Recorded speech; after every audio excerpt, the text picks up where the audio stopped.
হ্যাঁ, এখন একটা হলো 91 সালে রংপুর থেকে পশ্চিম দিকে একটা জায়গা আছে, সেই জায়গার নাম হলো পাগলা পীর। সেই পাগলা পীরে মসজিদের সামনে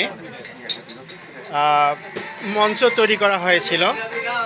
তো ওই মঞ্চে দেলাওয়ার হোসেন ছাইদি কোরআনের একটা আয়াত ব্যাখ্যা করে বলেছিলেন যে যে দেশের মানুষ সর্বোচ্চ নেতৃত্ব মহিলা বানায় সেই দেশের উপর ঝড় হয়ে যায়। তো কোরআনের ব্যাখ্যা তো ঠিক আছে। নির্বাচন শেষ হলো, নির্বাচন শেষ হওয়ার পরে জামাত বিএনপিকে সমর্থন করো, তোমরা বিএনপিকে সমর্থন করবে, বিএনপি তো মহিলা মানুষ। তো যেহেতু তারা মহিলা মানুষকে সমর্থন দিছে, এই জন্য তাদের উপর দিয়ে ঝড় হয়ে গেছে।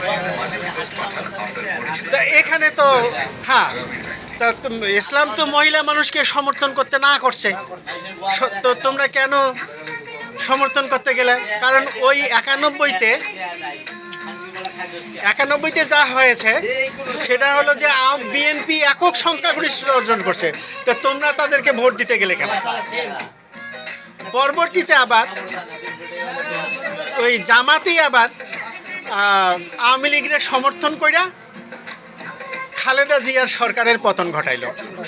তাইলে একবার এই দলে একবার ওই দলে, এই যাতায়াতের জন্য পরবর্তীতে যখন তাদের বিচার হলো, বিএনপি আর কথা বললো না, বিএনপি একটা শব্দও করলো না, সুতরাং তাদের উপর দিয়ে ঝড় হয়ে গেল।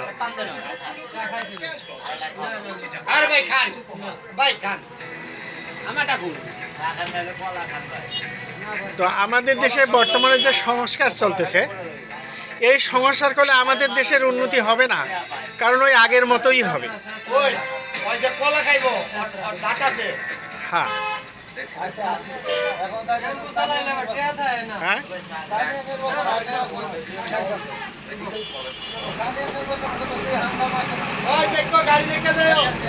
বাংলাদেশে সর্বোচ্চ 3টে দল থাকলেই যথেষ্ট, আর কোনো দলের দরকার নেই। কারণ আওয়ামী লীগ, বিএনপি, জাতীয় পার্টি, এই 3টে দল থাকলেই যথেষ্ট। বাংলাদেশে আলেম ওলেমাগণ এই 3টে দলের ঢুইকা যদি রাজনীতি করে, তাহলে জামাত সামনে 100 বছরেও যদি ইসলামী রাষ্ট্র গঠন করতে না পারে, তাহলে 15 বছরের মধ্যে ইসলামী রাষ্ট্র প্রতিষ্ঠা হয়ে যাবে।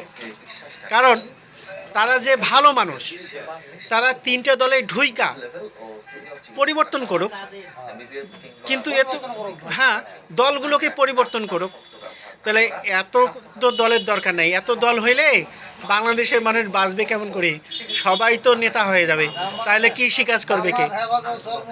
হ্যাঁ, হ্যাঁ, তাদের মধ্যেই কোনো মিল নেই। হ্যাঁ,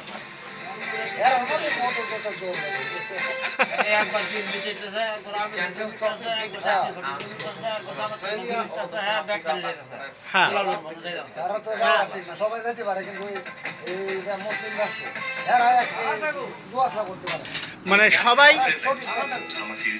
ইসলামকে সবাই পছন্দ করে, কিন্তু ইসলামকে তো ভোট দিচ্ছে না।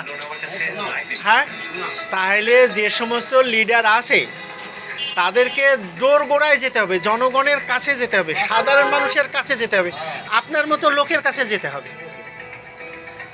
আপনি যখন ইসলামকে পছন্দ করবেন, তো অটোমেটিক্যালি বাংলাদেশ ইসলামী রাষ্ট্র হবে। কিন্তু আওয়ামী লীগ, বিএনপি, জাতীয় পার্টি, এরা অমুসলিম রাষ্ট্র দল, এটা বললে হবে না। এই দলগুলোতে ভালো মানুষের প্রবেশ ঘটাতে হবে। আর এই জন্যই আমার একটা ইউটিউব চ্যানেল প্রথম রংপুর আছে, এটা সাবস্ক্রাইব করে আপনারা দেখেন। এখানে ইসলাম করতে মনের টিকা করে, এই যে আপনি কইতাছেন যে ওইটার থেকে এইটার টিকা করতেছে, ওইটার থেকে কোনোটা ঠিক করে না, মনের টিকা করে না, মানে খালি যে হয় এডি করবে ঠিক করে ইসলাম। কারণ ওটা যদি চাইতো তাহলে অর্ধেক মানুষ, অর্ধেকেরও বেশি, অর্ধেকেরই মানে নমাজ আলা হয়ে যেত। এই জন্য ওটা চায় না, ওটা চায় না। শান্তি শৃঙ্খলা ওরা কি চায় না। না, মানে বেশিরভাগ মানুষের শান্তি শৃঙ্খলা চায় না। তাহলে এই লোকগুলোকে ইসলামের দিকে যদি ধাবিত করতে হয়, তাহলে 3টা দল রেখে বাকি দলগুলোকে বাতিল করে দিতে হবে। হ্যাঁ, বাতিল করে দিয়ে আলেম ওলেমাগণ, হ্যাঁ আলেম ওলে, হ্যাঁ হ্যাঁ শান্তশিষ্ট থাকুক, 3 দলের শান্তশিষ্ট থাকুক।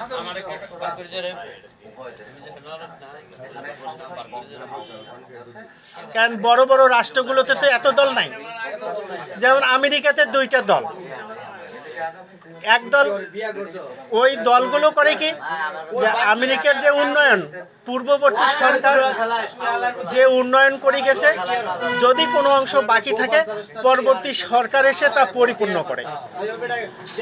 তা আমাদের দেশে হলো, কোনো সরকার যদি কোনো একটা উন্নয়ন প্রজেক্ট ধরে তৈরি করে, পরবর্তী সরকার এসে সেটাকে বন্ধ করে দেয়, মাটি চাপা দিয়ে দেয়। তো এরকম করলে তো আমাদের দেশের উন্নয়ন হবে না।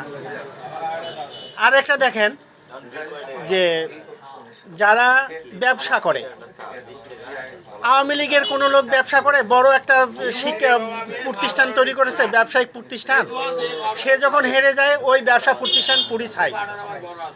তাহলে ব্যবসায়ীদেরকে রাজনীতিতে নেওয়া যাবে না, ব্যবসায়ীদেরকে রাজনীতির থেকে বাদ দিতে হবে। মানে কোনো ব্যবসায়ী রাজনীতি করতে হবে, অথবা হ্যাঁ, তাহলে ব্যবসায়ীদেরকে যদি রাজনীতি থেকে বাদ দেওয়া যায়, তাহলে তারা কোনো সিন্ডিকেট করতে পারবে না, সরকারের জবাবদিহিতার কাছে থাকবে। আর যারা চাকরিজীবী, আমি দল করে এটা আমি একটা সেন্টার করে আমার দাম বাড়াই দিই। হ্যাঁ এটা খারাপ। তাহলে আমার তো কিছু করতে পারবে না, আমি সেন্টার করে এইটা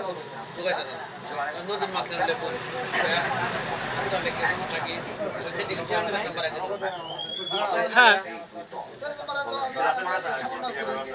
হ্যাঁ,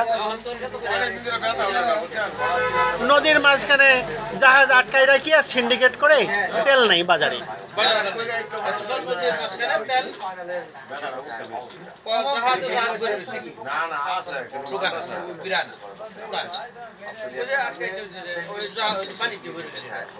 তাইলে আমাদের সাধারণ মানুষকে আরো ভুগতে হবে, আরো কষ্ট করতে হবে, আমাদেরকে আন্দোলন করতে হবে। এখন আমাদেরকে নেতৃত্ব দেওয়ার মতো কোনো লোক নাই। আমাদেরকে নেতৃত্ব দেবে কে? হ্যাঁ হ্যাঁ বলেন, আপনি যা বলার বলেন। এই যে আপনার যখন যেদিন ধরবে সেদিন আপনি কোথায় যাবেন? ওই যে বাংলাদেশে যখন ঝড় আসে, যখন ঝড় আসবে, কোনটা ওই যে ভালো মানুষের বাড়ি, কোনটা খারাপ মানুষের বাড়ি, এটা কি ঝড়ের কাছে থাকে? সুতরাং আপনাকেও কথা বলতে হবে।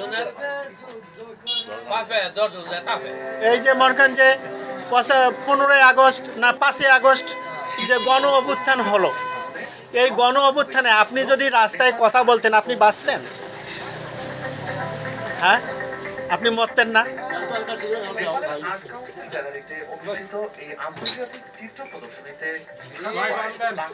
ঠিক আছে, আমার এই ইউটিউব চ্যানেল প্রথম রংপুর আপনারা সাবস্ক্রাইব করেন, সাধারণ মানুষের কথা শোনেন।